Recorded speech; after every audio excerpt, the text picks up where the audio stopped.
My family has a little vacation home in Colorado. My parents are avid skiers, which was the motivating factor behind that purchase. The home has been in the family since before I was born. It's definitely showing its age in a lot of ways, but it's also like 40 years old. It's not going to look new. My dad's had to do a lot of upkeep on the place over the years. It's still in our family today, and it's really on its way out at this point. My dad talks about knocking it down and putting up a new place, but I don't really get involved in his decision. This story takes place like 15 years ago when I was 8 and my brother was 11. We were up in Colorado during a blizzard. The snowfall was insane, and of course my brother and I had to go out and play in it. The great thing about going up there when we were kids was the sheer amount of space. The property has a huge opening with woods surrounding in all directions. There's a deadened road that goes downhill which leads to a few more almost equally big properties. It's the perfect layout for hide and seek or snowball fights or any number of games like that. My brother Josh and I went out in our snow gear to play our snowball flight game with our own little custom rules. Basically, we'd set up 2 forts. We could pick our forts to be anywhere, but we had to tell each other where we were picking. We would then make one giant snow wall as the so-called jewel that we'd have to successfully steal from the other base and bring back to ours. Josh chose to make his base on the nearest neighboring property. There was almost never a car, like 9 times out of 10 that we'd go there, so we'd often play games on their property too. Since they were never there, what we do is build little walls to emulate a fort and then put the big snowball behind the walls. So to get to each other's bases in this game we could either cut through the woods or take the road up or down to get to the opposite fort. Once Josh ran down the road and disappeared. I was supposed to wait for him to blow the whistle to signal that the game began. I waited for a while, like a long while, over 5 minutes. He had already set up his fort by then, so all he had to do was get back down there and blow the whistle. When it hit around maybe the 10-minute mark is when I decided I probably just couldn't hear the whistle from there. So I started plotting my route. Was it better to go through the woods or down the road? I opted for the road because honestly going through the woods during a blizzard at 8 years old was a scary thought. I started trudging through the unplowed snow on the ground as flakes of snow blew into my face with the amount of layers my mom made me put on, though I wasn't cold at all. As I approached the driveway to the neighboring property, I looked through the trees and didn't see Josh over there. With all the brush and trees bare in the winter, it was quite easy to see through the woods, so I cut into the property through the trees to kind of sneak in, but Josh was literally nowhere in sight. I saw his fort, so I looked around, and when I could confirm he wasn't anywhere in sight, I approached his fort to grab the jewel. Before I could, I heard a woman's voice yelling out, "Excuse me, are you looking for your brother?" I turned in the direction it came from, and it was an older woman at the front door of the neighbor's house. I called back that we're playing a game. She responded with, "Your brother isn't here." I was very confused. I started walking towards the front steps of the house, and as I got closer the woman's face got clearer to my 8-year-old mind. She looked a lot older than she probably was. As I got closer to the house, I noticed that one of the upstairs windows there was someone looking out at me. For a second I actually thought it was Josh. It was someone with half their face covered presumably by a black beanie and the bottom part of their face covered under the bottom of the window. I also noticed another trail of footprints leading to the front door. They had to be Josh's. The woman was giving me a very creepy smile. I remember that feeling of my heart dropping. For some reason she waved me inside to come in and get out of the cold. I stopped dead in my tracks and screamed, "Josh," but there was no response. The woman stopped smiling. She didn't expect me to do that. I also noticed that the other trail of footprints was doubled over. If it was Josh's footprints turned around and headed back towards the woods. I then heard heavy footsteps from inside the house. They sounded like they were upstairs coming down. I started to run, and the woman screamed something at me or someone else that I didn't understand. I looked back once at the house, and that face that was upstairs at the window before was no longer there. I ran off the property back on the road, running through my previous footsteps. I started to hear my dad's whistling from up the hill, the whistling he'd do to get my brother and I home at dinner time. When I made it back to our driveway, my dad and Josh were there already, having been on their way to get me. Before I could even try to explain what just happened, Josh was already telling me that there were people in the neighbor's house telling him to come inside. I said the same exact thing happened to me, so my dad went down there with some kind of weapon in his hand while we waited in the home with our mom. He came back after a long while and said that the front door was locked and no one was answering, so we went to another neighbor's house, and they knew the owners of the house, and they called them. This part still gives me chills whenever my dad mentioned what he was told. The owners of that house were not there that weekend. Nobody was supposed to be in the house. The cops were called and everything, and my brother and I did have to speak to one of the officers on scene to describe the woman. After that we were no longer involved. According to my dad, the back door was unlocked and the house was investigated, which turned up nothing. For this reason my parents took home any extra valuable things in fear of a break-in while we were gone. After that day we steered clear of playing on that property just from the creepiness factor of that memory alone. Thank God we didn't go in that house. I've been skiing for as long as I've been able to walk. My parents used to ski competitively. That's actually how they met. So it was really important to them that my siblings and I learned as early as possible. Fast forward about 20 odd years, and that's how old I am now. This story happened to me a few winters ago when I was 21 years old. I was a senior in college. Everyone knows the best skiing accessible to the Northeast is Vermont. It was going to be a trip like any other. It was me, Jaden, Ryland and Air. I can't remember for the life of me what mountain we were skiing that trip, as Jaden had booked the whole thing and Ryland was driving. What I do remember was that it was massive with like 7 ski lifts covering all the different peaks. If I had to guess, it was Killington. We skied nearly 2 full days. And I'm sure there were still trails we missed. That's how big it was. The second day after skiing the day before, we had a pretty good grasp on the trails we enjoyed, so this day would mostly be about testing ourselves and pushing the limits. As per tradition, I'd also be lying if I said we didn't have a handful of fireball shooters to liven things up. We were having an extremely enjoyable trip. The double blacks never got boring, and racing down each slope was its own little game. We had maybe an hour left until the lifts closed. We were all exhausted, but we knew as soon as we hit the road to head home we'd instantly miss the mountain again. We were contemplating how we would end the trip at the top of the lift when 2 girls without their helmets made their way over to us. Now this might sound a little odd to some people, but I wouldn't be doing the story justice if I left out this detail. The girls, 1 brunette and 1 blonde, were drop-dead gorgeous, and I don't say that in any type of strange way. They were just objectively 2 of the most beautiful women I'd ever seen in person. It was disarming. They introduced themselves as Taylor and Devin, and we started making small talk.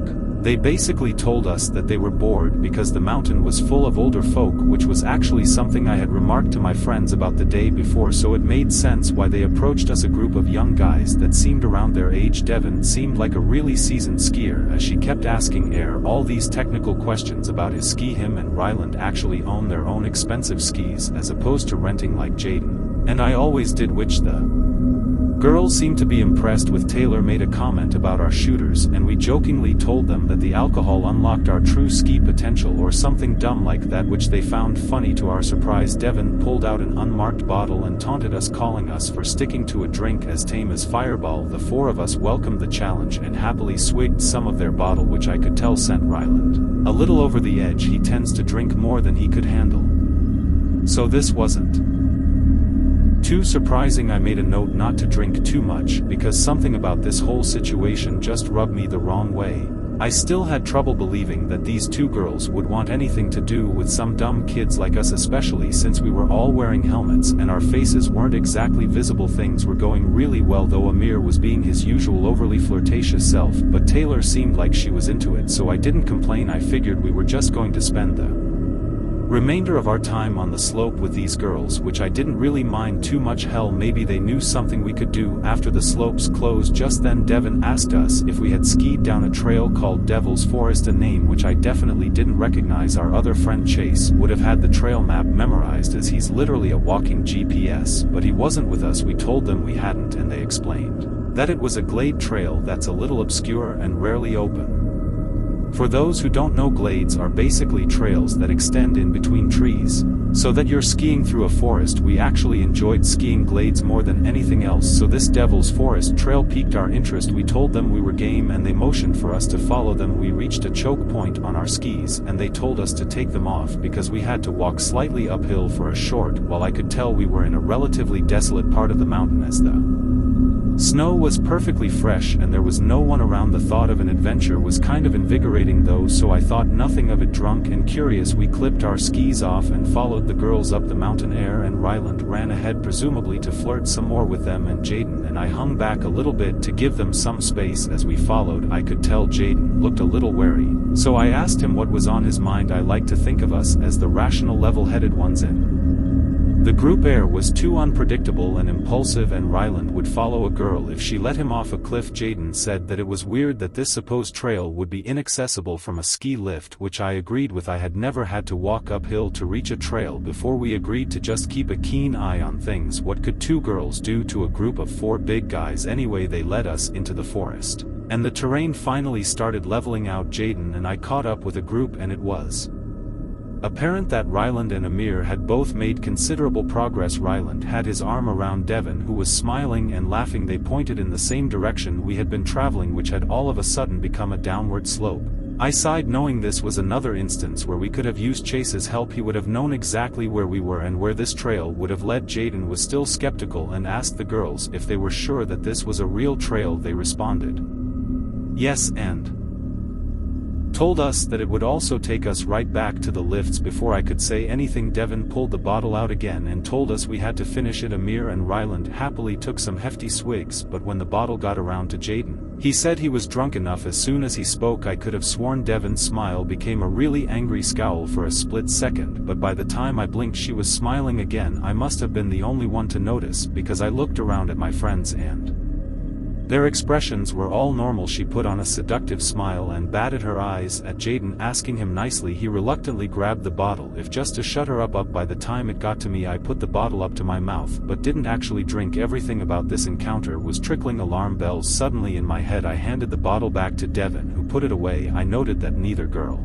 drank this time around. It dawned on me that I hadn't seen either one of them drink anything this whole time. I checked my phone half an hour until the lifts closed. I tried to come up with some excuse for why we couldn't ski this trail, saying that we wouldn't have enough time to get back up and down the mountain to where we had parked. The girls insisted that we'd have enough time and that the lifts were connected on the bottom. Anyway, then without warning they told us that we were wasting too much time and took off toward the slope, telling us to follow them if we could. Amir and Ryland immediately followed, clearly hoping for a favorable outcome at the bottom. Jaden and I obviously didn't want to, but figured we had no choice but to follow, so that's what we did. I let Jaden lead the way because after all this was still a challenging looking slope, and skiing in the forest is no joke. I'm not sure what I was expecting, but when we made it to the bottom I was relieved. The four of them were at the bottom of the slope laughing and flirting like they had been before. Jaden and I caught up with the group, but something was wrong. There wasn't a lift in sight. We were still surrounded by forest on all sides. I sternly asked the girls where the lift was, and they told me to stop worrying and that it was close by. Then they said they'd take us there in a few minutes. I relaxed a little, assuming that I was worried this whole time about nothing. As I was rubbing my eyes, I heard a distinct thump in the snow. I opened them to see Ryland, who was literally passed out on his back in the snow. The girls laughed, calling him a lightweight, but I could tell it was more serious than that. Before I could even react, Air slumped over too. I started freaking out and I rushed over to them, unclipping my skis. I thanked my lucky stars that they seemed to be breathing normally, but I was beyond horrified. Jaden took a step towards the girls, asking them what the hell was going on. They seemed genuinely shocked, saying they have no idea what was wrong. Jaden took another step before he too passed out in the snow. I stared in shock, still trying to wrap my head around the gravity of the situation. I just couldn't fathom that this was happening to us. My head started spinning and I was sure that I was next. The girls had stopped pretending by now and they looked at me like they were waiting for me to pass out.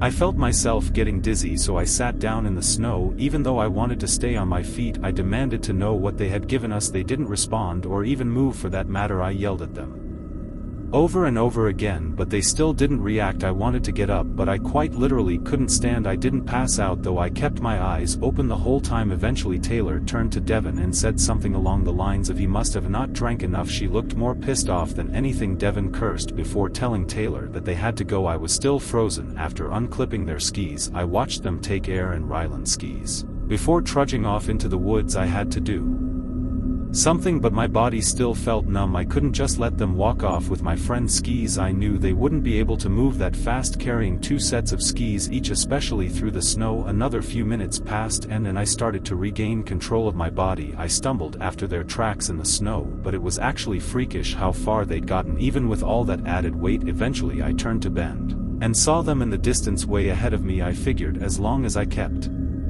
them in sight I'd be able to track them down. I followed for a couple minutes, and that's when things got crazy. The forest gave way to a clearing which I could see turned into a road. We must have literally been on the opposite side of the ski mountain, which made sense looking back. That's when I noticed the van parked in the distance.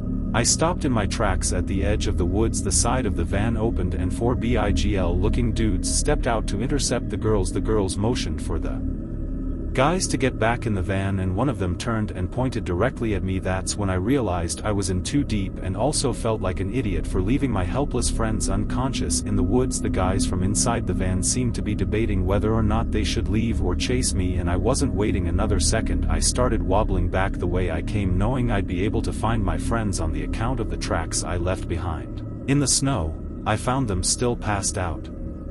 I figured Jaden had had the least to drink, so I tried shaking him awake first. After a couple of handfuls of snow to the face, he was awake enough to talk. I told him what had happened. Still in shock, we tried waking Air and Ryland up, but had no luck. Jaden and I figured we had no better option than praying those guys didn't decide to track us down, but they never came. I might not be telling the story. If they had, we waited about an hour for our friends to wake up, and when they finally did, we told them everything. We had a million questions. Who were those girls? Who were those other guys? What were they going to do to us? It was chilling imagining what could have happened had I not been quick enough to pretend to drink. Best case scenario was that we would have just woken up robbed, but even that would have been horrible. Something tells me that no one would go to those extremes just to rob some broke college-looking kids. Besides, who really keeps valuables on them when skiing? I guess Amir and Ryland's expensive skis were worth stealing, but it still felt like overkill. Plus, how would they have even known that we had expensive skis with us as opposed to renting? Things didn't make sense. Finding the car was hell. Reporting it to the police was hell. The drive back home was hell. The people running the mountain swore they'd identify those people, but we obviously had to get back on the road and couldn't verify that. The police took it a little more seriously and told us we'd be updated should anything come up. I think it even made local news, but it's been years now and they obviously never found everything. To this day we have no idea what kind of rofi they even gave us. Nothing online described anything that was so effective so quickly, especially in a moderately small amount. Our best guess was that the substance was a mix of drugs, which makes sense because all my friends were feeling kind of woozy after they woke up. Those girls and whoever else was behind the whole thing were some sick people. I can only hope it was just an elaborate robbery and nothing more sinister. This is going to sound a little weird, but bear with me. Every winter my friends Kyle, Ricky, and I have this little tradition of walking out onto this frozen lake a few towns over. It's not some grand event or anything, we just do it for fun. There's something about the vibe of being out there on the ice surrounded by the quiet stillness that feels almost otherworldly. It's just one of those simple things we've always enjoyed. Call us weird, but we can never get enough of the serenity. If you've ever been out in nature by yourself with the only sound being the gentle patter of snowflakes, you know what I'm talking about. It feels like you've got a piece of nature all to yourself. The photos always turn out great too, which is a huge plus for a couple of edgy guys like us. This happened this past winter. It's April as I'm writing this, so about 4 months ago now. I know what you're probably thinking, but don't worry, none of us fell through the ice. That's not what this story is about. It was snowing pretty heavily that night, which was the main reason we decided to go. It had been consistently below freezing for a couple of weeks too, so we were relatively confident the lake was completely frozen over. I'd personally take winter over summer any day of the week. I bet all my friends would agree. There are about a million reasons why, but one of them is as simple as the snowfall itself. First of all, it's just pretty. What I like most about it though is that you'll never find yourself in complete darkness. Even after sunset the world isn't entirely dark. The light reflecting off the white snow blends day and night, so you're left with this really surreal feeling that doesn't arise from anything else. The moon was also pretty full that night, so that feeling was amplified. Kyle was driving that night. He had a pickup that handled pretty well in the snow, so we just played it safe and let him drive, even though Ricky was Usually the one who chauffeured us around the lake itself is surrounded by a thin forest, so we couldn't actually drive all the way to the water's edge. I don't think forest is the right word, it's really just a cluster of sparsely scattered trees, but it's more than enough to prevent a car from driving through. We parked in a nearby lot and got out of the car. It was freezing out. The three of us bundled up and walked toward the lake. I didn't smoke at the time, I still don't, but Ricky and Kyle both do. So they lit a couple of cigarettes as we walked. I think it was after midnight, but I can't say for sure. All I remember is that there wasn't a soul out there, not an animal, not a person, nothing, no movement whatsoever besides the three of us. We reached the lake, and as we anticipated, it seemed completely frozen over. The three of us were laughing about something stupid when Kyle picked up a small boulder and chucked it onto the ice, testing its integrity. It didn't even crack, so we took that as an indication to make our way towards the middle of the lake. We obviously didn't go super far on the ice, that would have been careless, but we did venture a decent ways away from the ledge. We were maybe 100 foot out when something caught our attention on the far side of the lake near the edge where the trees bordered the ice. Something big and dark was moving. We stopped talking immediately. We just stopped in our tracks watching whatever it was. It was large, hunched over and moving slowly toward the lake. Finally we realized what we were looking at. It was a bear. Ricky was the first to say something. He whispered, "Is that a bear?" as quietly as he could. I didn't answer. My heart was already racing. If it was a bear, the last thing we wanted to do is draw its attention. We stood there frozen, not even daring to breathe too loudly. But then, as the figure moved closer, something felt off. The way it walked wasn't quite right, too upright, too human. It also looked like there was something dragging behind it. Nothing about it made sense. It was one of the most bizarre things I'd ever seen, and that's when it straightened up completely and we realized the truth all at once. It wasn't a bear. It was a person wearing some kind of bear suit. Kyle said, "What the hell?" in a low voice, and I was thinking the same exact thing. I know it doesn't sound scary in a generic sense, but if you had been there you would have been terrified too. I tried to respond, but the words wouldn't come. I don't know if I was more afraid or confused, but something told me to stay quiet. The figure kept moving toward the ice, dragging something behind him. At first it was hard to tell what it was. The snow blurred the details, but as he got closer I realized he was holding a rope that was attached to the thing he was dragging, and a few moments later we could see it more clearly. It was a small black bag. It looked like a smaller sized garbage bag, if they even made those. Either way, it was chilling. We stood there unsure of what to do. My mind was screaming at me to turn around and leave, but my body felt paralyzed. I couldn't move. I don't think Ricky and Kyle were too keen on turning around and leaving either, because neither one of them flinched. I probably wouldn't have left right then even if I hadn't been so scared. I needed to know what that person was doing. And then, as if the situation couldn't get any stranger, the man unzipped and stepped out of the bear suit.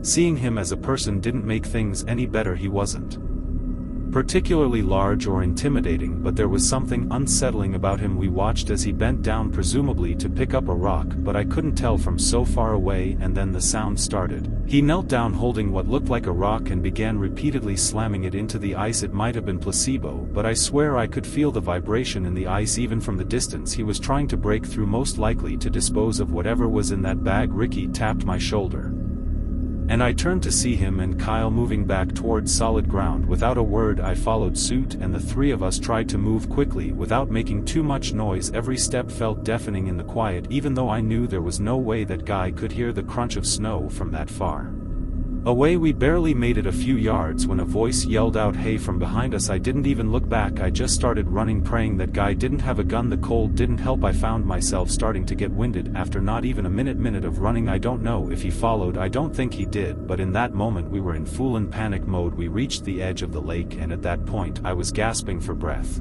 After a very short break we made our way back to the car silently, and Kyle drove off immediately. None of us had any idea what we had just seen. Kyle said it was probably someone dumping their trash, but I told him that was ridiculous. Who in their right mind would dress up in a bear suit in the middle of the winter to illegally dump their trash? There was no way. Ricky said it was definitely someone dumping a body, but I told him the bag was way too small for that. The three of us talked about it the whole ride home, but we couldn't agree on a definite explanation. We never got an answer. The reason I'm thinking about this now is because my mom was watching TV the other day and an old missing persons report popped up on the screen. It was a child from around our area, and the timeline of his disappearance matched up pretty closely with what we had seen on that lake. I'm not jumping to conclusion. I know it's a long shot and probably just an unfortunate coincidence, but I can't help but wonder if those two things are somehow related. By the time you're hearing this, We've probably reported our sighting to the police.